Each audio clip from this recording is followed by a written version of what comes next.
Assalamualaikum warahmatullahi wabarakatuh. Perkenalkan, saya Alfi Syahrin, NIM 20211432447 dari kelas 2G, Pendidikan Guru Sekolah Dasar Universitas PGRI Palembang. Tujuan saya membuat video ini untuk memenuhi tugas konsep dasar bahasa Indonesia yang dibimbing oleh Ibu Mardiana Sari, MPD. Saya akan membahas hakikat bahasa. Bahasa adalah sistem lambang bunyi yang arbiter yang digunakan oleh para anggota kelompok sosial untuk bekerja sama, berkomunikasi, dan mengidentifikasi diri. Bahasa juga mempunyai beberapa sifat. Yang pertama yaitu sistem, lambang, bunyi, arbiter, unik, konvensional, bermakna, produktif, dinamis, universal, dapat dipelajari, dan manusiawi. Bahasa juga memiliki sebuah sistem. Sistem berarti susunan teratur, berpola yang membentuk suatu keseluruhan yang bermakna atau berfungsi. Sistem terbentuk oleh sejumlah unsur yang satu dan yang lain berhubungan secara fungsional.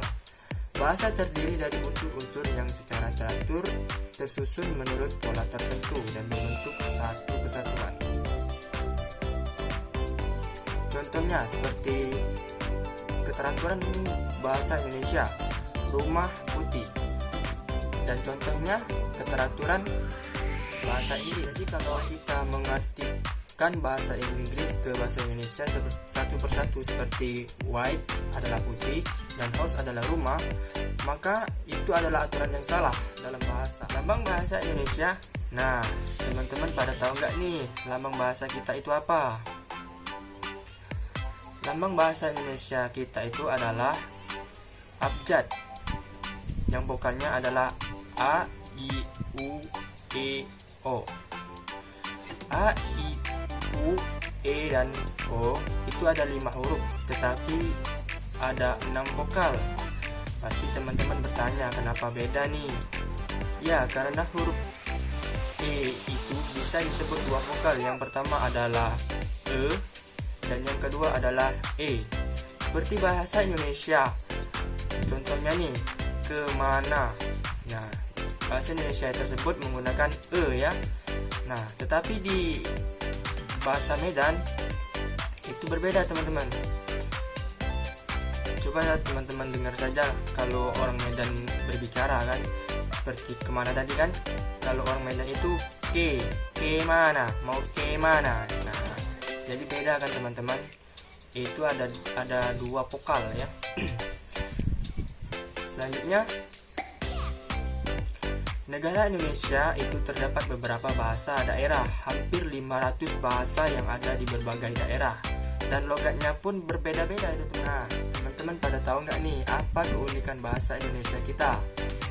Jadi, keunikan bahasa Indonesia kita itu tidak terpengaruh panjang atau pendeknya pengucapan, dan juga tidak terpengaruh oleh perbedaan jenis kelamin dan waktu. Nah, teman-teman juga patut berbangga karena bahasa kita ini digunakan oleh negara Vietnam dan dijadikan bahasa kedua di Vietnam.